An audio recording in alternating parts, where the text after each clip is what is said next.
What's going on, guys? Justin here with the Podcast Dojo. Today on Abandoned Locations, we're going to be talking about Prestonwood Mall in Dallas, Texas. This video was suggested by Ariel Warriors Twins team. Thank you for your suggestion. Without any further ado, let's talk about Prestonwood Mall. Prestonwood Mall was a two-level shopping mall that opened in 1979 in Dallas, Texas, and had 4 anchor stores. The anchors were Neiman Marcus, Lord & Taylor, Joske's, and Montgomery Ward. There was even an indoor skating rink which the local hockey league used after hours. Sadly, this mall never had much of a chance. In 1982, Dallas Galleria opened up with nicer stores such as Saks at Fifth Avenue, Marshall Fields, and Macy's. Valley View Mall, while they had been open 6 years longer before Prestonwood, had nicer stores, and then they opened up a Bloomingdale's in 1983. Montgomery Ward's would leave in 1985 and would be replaced by a Mervyn's.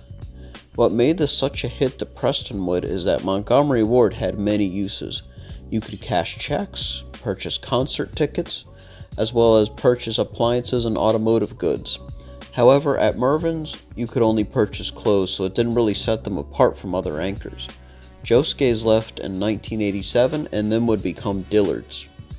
However, the biggest hit the mall took was when they opened the DART transit system in 1985, which was the bus system.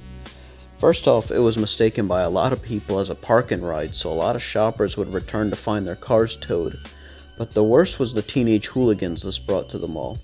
These teenagers would come to the mall and loiter, and they were very off-putting to the shoppers. I actually heard that a lot of them were decked out in unnatural hair colors and leather jackets. It was the 80s, what do you expect? One of the problems is that the elevators in the mall could be stopped between floors without sounding an alarm. So a lot of these teenagers would stop between floors to have sex in the elevators or shoot up heroin or do other drugs. Some of these rowdy teens would even travel an hour to go to this mall, not to buy anything, but just to cause trouble. There were plans to renovate the mall in 1996, but those plans fell through. Most of the dead malls I talk about try renovations to save the mall. I think this is a first for renovations not happening at all. JCPenney's would close in 1996, with Mervyn's leaving shortly afterward. And to make things even worse, a new mall would open in 2001. The Shops at Willow Bend, to which Neiman Marcus and Lord & Taylor announced plans to move there. And that same year, the final nail in the coffin happened, when an elderly woman was killed in the parking lot of Neiman's due to a hit and run. This made nobody want to come to the mall at this point. The mall would close and begin demolition in 2003 and finish demolition in the summer of 2004. In 2006, a new shopping center would open in its place called Prestonwood Place. In 2006, a new shopping center would open in its place called Prestonwood Place. So what do I think about this mall? Well, Prestonwood Mall sounded like it was doomed from the start. There weren't many malls in the area when it opened, however, Dallas appeared to be over-malled by that point. By the mall's closure, that is. And it seemed like it didn't take long for it to be over-malled. So even if we took the DART transit system out, I think it would have just been beaten down by bigger and better malls.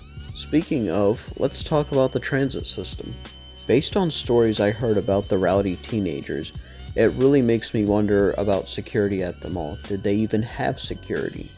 Or was it like the case of Rolling Acres Mall where they just used regular security guards instead of off-duty police officers? I didn't read anything about any of these teenagers assaulting or mugging anyone, but I can imagine their presence was off-putting to others. In fact, I feel I've heard a lot of stories about malls going to the wayside because of the transit system to the city. The idea of giving people a chance to come to your mall from the city is great, but unfortunately sometimes it does tend to attract shady characters. Overall, pretty interesting story. Thanks again for suggesting this. I hope you all enjoyed the video, and I hope you learned something, and I'll catch you guys next time.